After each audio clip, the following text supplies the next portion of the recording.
Hi there.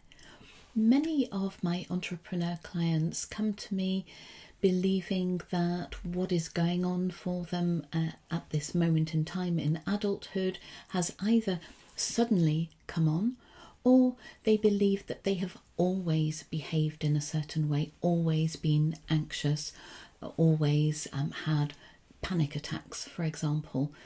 But in actual fact, the behaviours, the experiences that they are having as adults that are impacting on their day-to-day running of their business or in their personal relationships go back a long way. And I'm going to use some very simple diagrams today to explain what I mean by that.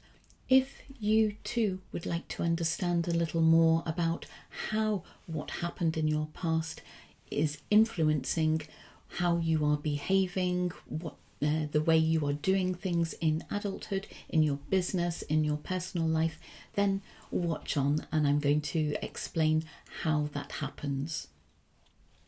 Okay, so first of all, I have this circle that represents your mind, the whole of your mind. This orange line represents the border, if you like, between the conscious level of thinking and your subconscious mind. So above the orange line represents round about 5% up to 10% of your whole mind. And this is the part of your mind that you use to make day-to-day decisions in your business, in your personal life. So when you're deciding when to have a meeting, what the agenda is, when you're going to have your meals, what you're going to wear for that meeting. All this takes place in the conscious mind. So below the line, 90 to 95% of your mind is subconscious.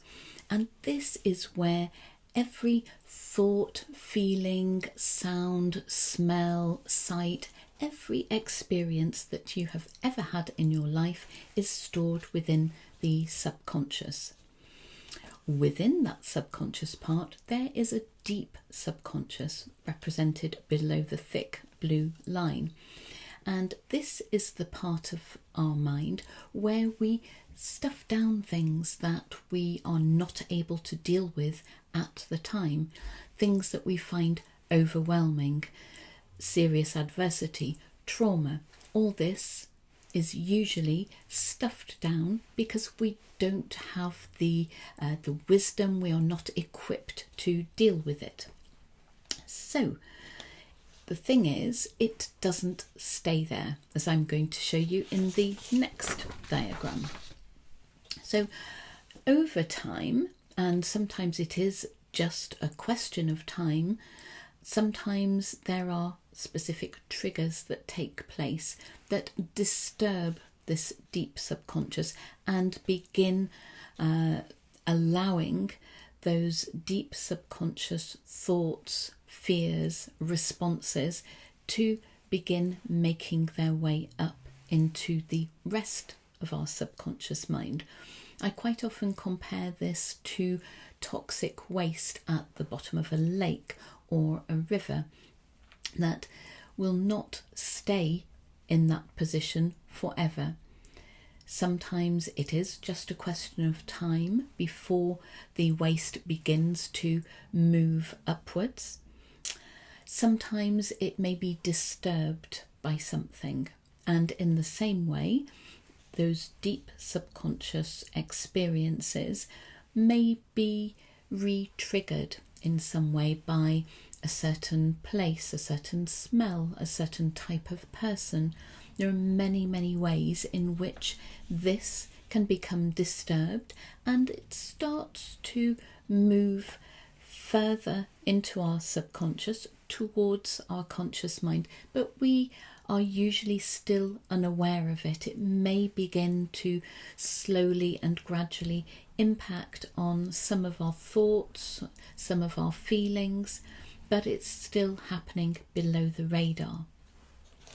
But if the triggers continue or simply time elapses, we find that this deep subconscious is released on an increasing level, just in the way that toxic waste at the bottom of a body of water is going to start seeping into the rest of that water as it makes its way up to the surface. And one of my clients actually said that he had noticed, he takes photography, wildlife photography, and he had noticed that whilst watching stagnant bodies of water, every now and again there would be a bubble rising up through that water and just popping on the top, taking toxic gases that were at the bottom of this water and bringing them right up to the surface. So this works in a very similar way. So as those subconscious thoughts and memories move their way upwards, we may start to be aware of feeling unsettled, we might feel anxious, we might feel depressed in some way, but it still might not be obvious what this is due to, the root causes of what we're experiencing. But as they continue, they will hit the upper layer of our mind, our conscious level of thinking, and manifest as undesired, unhealthy, unhelpful behaviours, which can be numerous, as I've said in another video. So this is how what happened in our past that we feel we either dealt with or stuffed away and is not impacting on us anymore, is managing to make its way upwards and impact now on what we are doing in our day-to-day life. Again, this may be impacting on the way we are running our business or certain parts of that, but it can equally impact on our personal relationships, on our family life, etc. I hope you found that useful. If you have any questions, please pop them down below. I will read and respond to any questions or any comments that you share on this video. And in my next video, I'm going to be talking about self-sabotage, because this is one of the sets of really unhelpful behaviours that can really hold somebody back in their business, in their personal life. So we'll be looking at that very soon. Bye for now.